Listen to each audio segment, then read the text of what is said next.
السلام علیکم ورحمۃ اللہ وبرکاتہ۔ آج ایک اور بہترین ٹاپک کے ساتھ حاضر ہوا ہوں۔ آج کا ٹاپک ہے حضرت عمر رضی اللہ عنہ نے امیر معاویہ کو گورنر کیوں بنایا۔ بہترین بیان ہے، ویڈیو کو اسکپ نہیں کریں گے، ویڈیو پوری سنیں گے، یہ ویڈیو آپ کے لیے بہت کمال کی ہونے والی ہے۔ اگر حضرت عمر علیہ السلام نے کہا تھا کہ جو لوگ فتح مکہ پر مسلمان ہوئے ان کا کوئی اعادہ نہ دیا جائے تو انہوں نے حضرت معاویہ کو گورنر کیوں لگایا؟ اس پہ میری ویڈیو ریکارڈ ہے، دیکھیں۔ یہ صرف حضرت عمر کا مسئلہ نہیں تھا، حضرت ابوبکر عمر رضی اللہ عنہما علیہم السلام، ان کو نبی الاسلام کے مزاج کا کافی اندازہ تھا، کیونکہ انہوں نے اچھا خاصا وقت حضور کے ساتھ گزارا تھا۔ نبی علیہ السلام کے کئی ایک بڑے جو ڈیسیژن تھے ان میں مشورہ آپ ان سے کرتے تھے۔ ان کو یہ بات پتہ تھی کہ نبی علیہ السلام کی کبھی یہ خواہش نہیں ہے کہ جو لوگ اینڈ پہ مسلمان ہوئے ہیں انہیں مین سٹریم میں لایا جائے۔ اس کی وجہ یہ ہے قبائلی سسٹم کے اندر جو بانڈ ہے وہ بڑا مضبوط ہوتا ہے، انسان اپنی دشمنی کو بھلاتا نہیں ہے، انسان ہے نا۔ تو اس اسٹرانگ سسٹم میں جب وہ قبائل مسلمان جو ہوئے جن کے آباء و اجداد کے ساتھ صحابہ نے جنگیں لڑی ہوئی تھی، اور صحابہ کو بھی اس چیز کا اندازہ تھا کہ یہ مسلمان تو ہو گئے ہیں، لیکن ظاہر ہے کہ جب انسان کے سامنے اس کے باپ کا قاتل آئے تو انسان کے دل پہ ایک بار یعنی ایک گراں تو گزرتی بات۔ تو نبی علیہ السلام کی بھی کبھی خواہش نہیں تھی کہ یہ جو لیٹ کمرز ہیں ان کو مین سٹریم میں لایا جائے، کہ کبھی ان کے اندر کوئی اس طرح کی نیگیٹو سائیکالوجی ڈیولپ ہو۔ اس لیے آپ دیکھیں حضرت ابوبکر حضرت عمر نے کبھی بھی اس طرح کے لوگوں کو مین سٹریم میں کبھی بھی لے کے نہیں آئے۔ یہ حضرت عثمان کے دور میں ایسے لوگ اوپر آئے ہیں، پھر حضرت علی نے ان سب کو مسلط کیا، اور اسی وجہ سے حضرت علی کی خلافت کو بنو امیہ نے ایکسیپٹیبلٹی نہیں دی۔ رہ گیا حضرت معاویہ والا معاملہ، تو یہ ایک ٹوٹلی ایک حادثہ تھا، اور حادثہ کہیں بھی ہو سکتا ہے۔ اس کی ریزن میں آپ کو بعد میں بتاتا ہوں، لیکن ایک جو حضرت عمر کا جنرل رول تھا نا کہ وہ 4 سال سے زیادہ کسی کو بھی کسی عہدے پر نہیں رہنے دیتے تھے، چاہے وہ کتنا ہی بڑا کیوں نہ ہو، اسے معزول کر دیتے تھے۔ حضرت سعد ابن ابی وقاص فاتح ایران ہے، پرشین امپائر انہوں نے قادسیہ میں گرائی ہے، گورنر تھے ایران، حضرت عمر نہیں بنایا، لیکن 4 سال پورے ہونے سے پہلے انہیں واپس مدینہ شریف بلا لیا۔ حضرت عمر بن عاص فاتح مصر تھے، ان کو بھی پوسٹ سے ہٹا دیا۔ کیوں؟ تاکہ کوئی شخص اپنی پارٹی اور جتھا نہ بنا لے۔ یہ خطرہ ہوتا ہے نا، ایک اسٹرانگ پولیٹیکل لیڈر کے طور پہ کوئی اس طریقے سے سامنے نہ آ جائے جو پھر سسٹم کو چیلنج کرنا شروع کر۔ اور یہ ان کی مینجمنٹ کی سب سے بڑی خوبصورتی تھی۔ حضرت معاویہ کی یہ قسمت تھی، آپ سمجھ لیں کہ حضرت عمر کے دور میں ان کے 4 سال پورے نہیں ہوئے تھے، ورنہ 4 سال کے اندر وہ بھی اس عہدے سے معزول ہوئے۔ پھر 11 سال ان کو حضرت عثمان والے بھی مل گئے، اور 15 سال میں ظاہر ہے کہ ایک پھر لوگوں کے ساتھ ذاتی ایفیلیشن ہو جاتی ہے، ایک حکمران، اور پھر حکمران بھی ایسا ہو کہ جو مال غنیمت جو ہے وہ ان پہ نچھاور بھی کرتا ہو، وہاں کے جتنے وار لارڈز ہیں ان کی وہ ان کو انٹرٹین کرتا ہو، تو سب لوگ اس سے خوش ہوں گے، تو نیچرل چیز ہے۔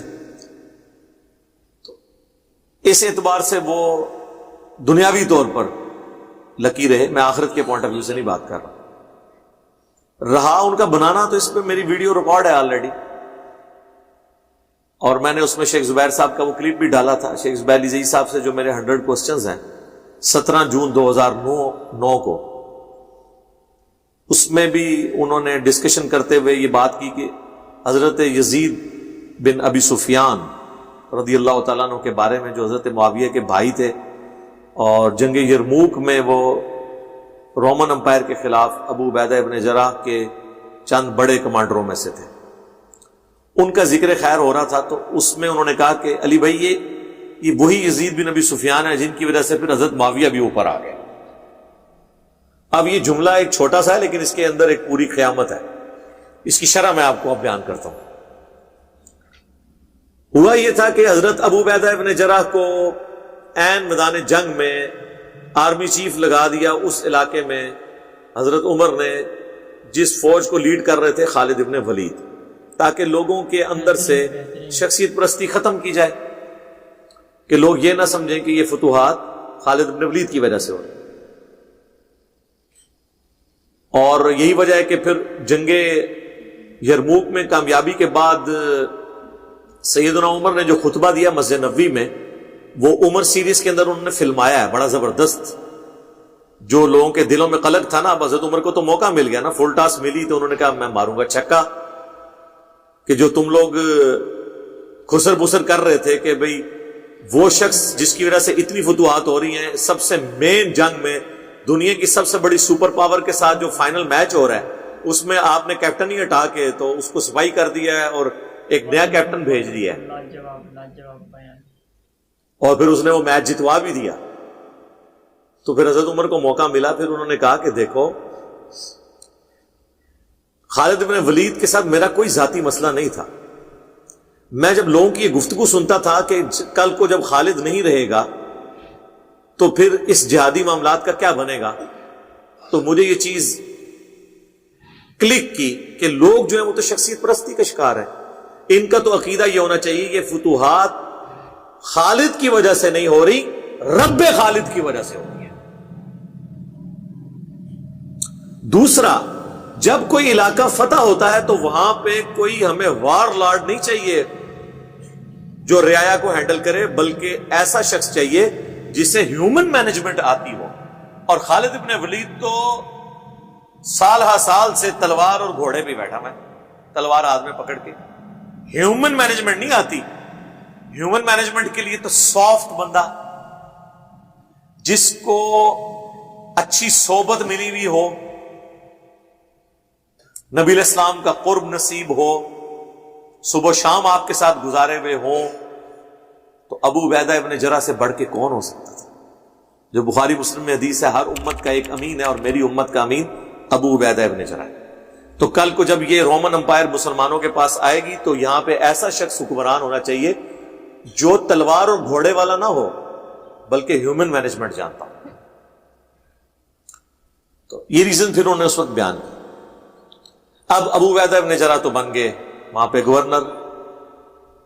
اس کے بعد عمر سیریز میں وہ بھی فلم آیا جب حضرت عمر ملنے جاتے ہیں، ان کی حالت وہاں دیکھتے ہیں کہ قلعے کے کونے میں ایک چھوٹا سا کمرہ ہے، اس میں انہوں نے اپنا آفس بنایا ہوا ہے، درویشی کی زندگی۔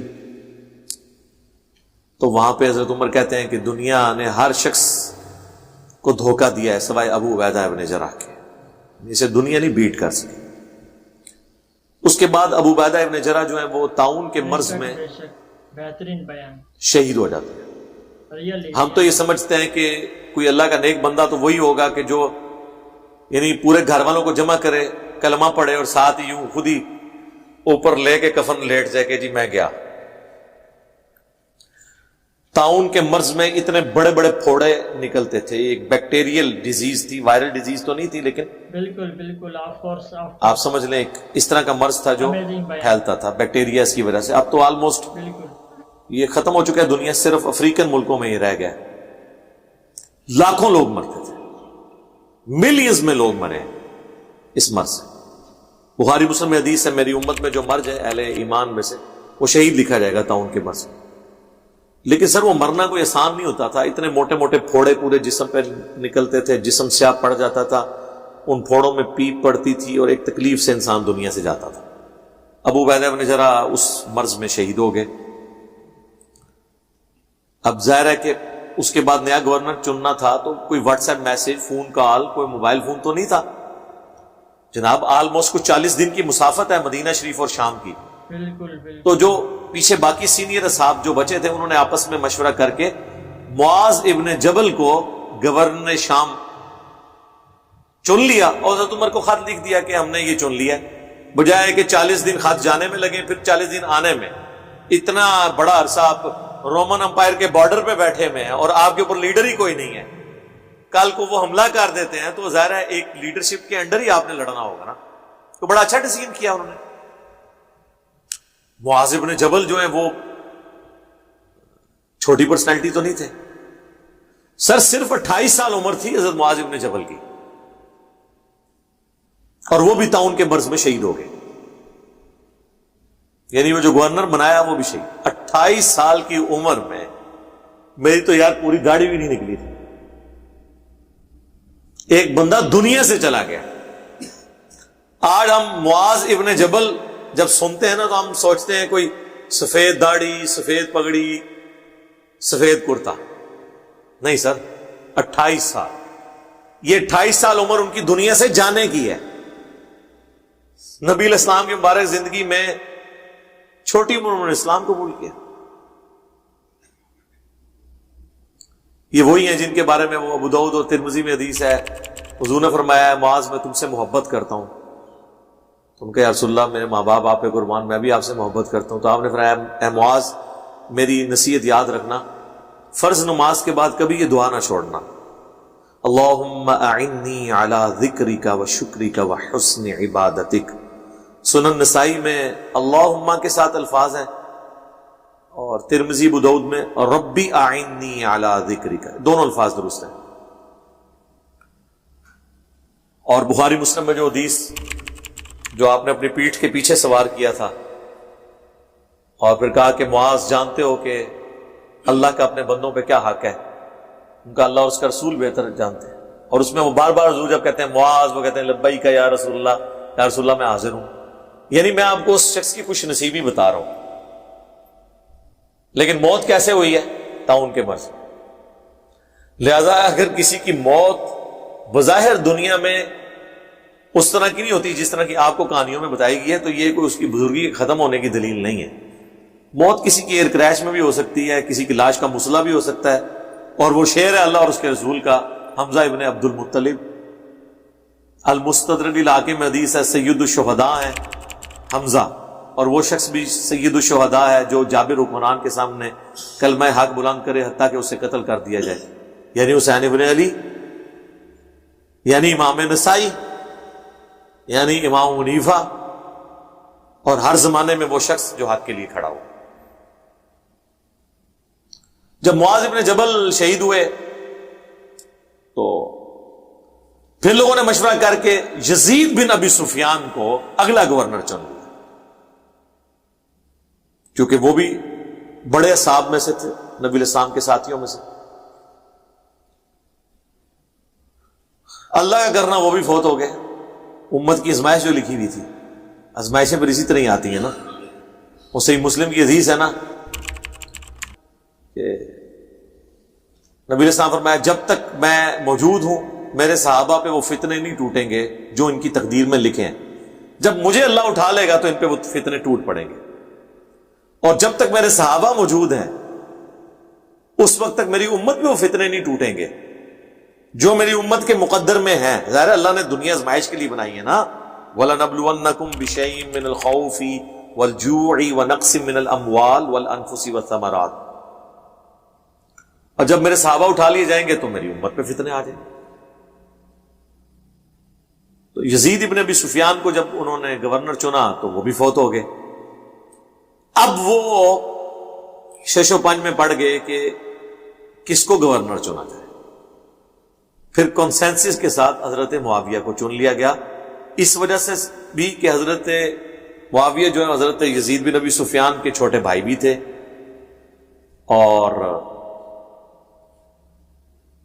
اسی خاندان سے تعلق بھی رکھتے تھے. ایک تھوڑا سا ایک سسٹم بھی ڈیولپ ہو گیا تھا. اور پھر نبی علیہ السلام کا ظاہر ہے کہ ایک تالیف قلب والا معاملہ بھی تھا، تو اسی کی کنٹینیوشن تھی. تو صحابہ کرام نے وہ حضرت عمر کو خط لکھا کہ ہم نے اب حضرت معاویہ کو چن لیا. تو یار 3 گورنر جو انہوں نے چنے حضرت عمر نے وہ بھی ایکسپٹ کر لیے، چوتھے کو بھی کر لیا. ٹھیک ہے، یہ قطعاً بدنیتی پہ نہیں تھا. حضرت عمر نے انہیں مامور نہیں کیا اسپیشلی چن کے، بلکہ وہ ایک وہاں کے لوکل ڈیسیژن کو انہوں نے انڈورس کیا. اس لیے حضرت عمر کو کوئی بلیم اس حوالے سے نہیں کیا جا سکتا.